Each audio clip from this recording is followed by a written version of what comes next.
Nas últimas semanas, o noticiário mundial tem sido inundado com informações sobre a guerra na Ucrânia. Temos uma proliferação de especialistas em Ucrânia, a maioria tendo coletado informações na internet de última hora.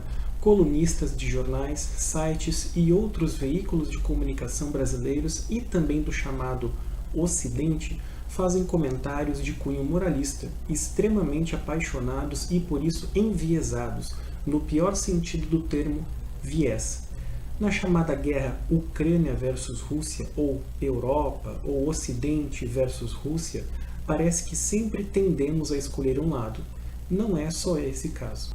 Muitas vezes uma questão geopolítica que se torna um conflito geopolítico é abordado como se devêssemos sempre escolher um lado, com um julgamento moral do bem contra o mal, quando não se utiliza aquela velha e altamente problemática expressão estamos defendendo o mundo livre.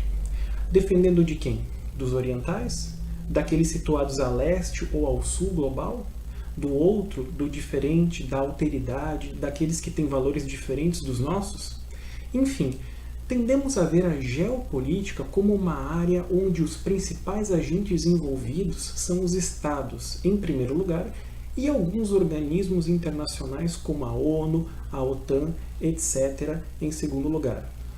Porém, apesar de ser uma definição tradicional de geopolítica, é preciso questioná-la no sentido de que, será que toda questão geopolítica é obra dos chamados homens de Estado e do sistema internacional?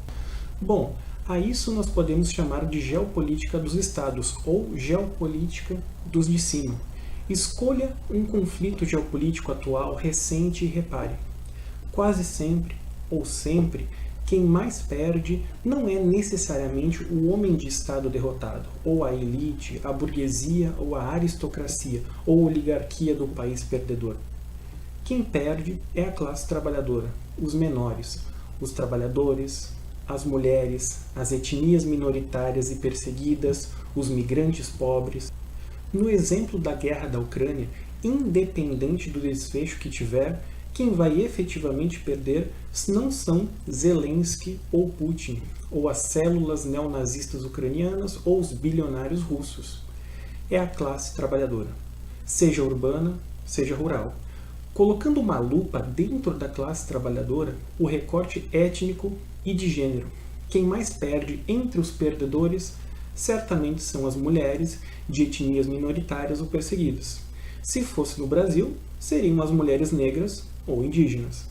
Mas a geopolítica também pode ser encarada a partir do protagonismo dos de baixo. Alguns exemplos são os curdos em Rojava, ao norte da Síria, com protagonismo feminino, lutando contra o Estado Islâmico e outras tantas opressões, heteronomias, e construindo uma rede de luta e solidariedade que atravessa fronteiras. Os zapatistas, ao sul do México, que desde os anos 90 constroem autonomia com solidariedade internacional. A Via Campesina, organização internacional que agrega várias organizações nacionais de luta pela terra, como o Movimento dos Trabalhadores Rurais Sem Terra no Brasil. As associações de imigrantes e refugiados que tensionam as políticas migratórias de vários estados. O movimento indígena, quando realiza uma política de escalas e a partir da Amazônia, por exemplo, vai às grandes conferências internacionais colocar suas pautas. Mais distante na história, podemos ir até a Associação Internacional dos Trabalhadores do século XIX, a chamada Primeira Internacional.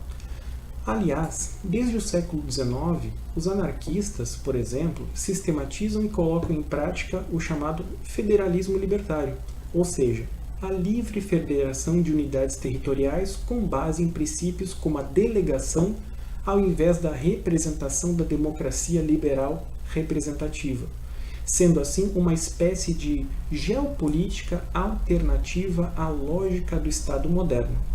Elementos federalistas podem ser encontrados nesses exemplos de geopolítica dos de baixo.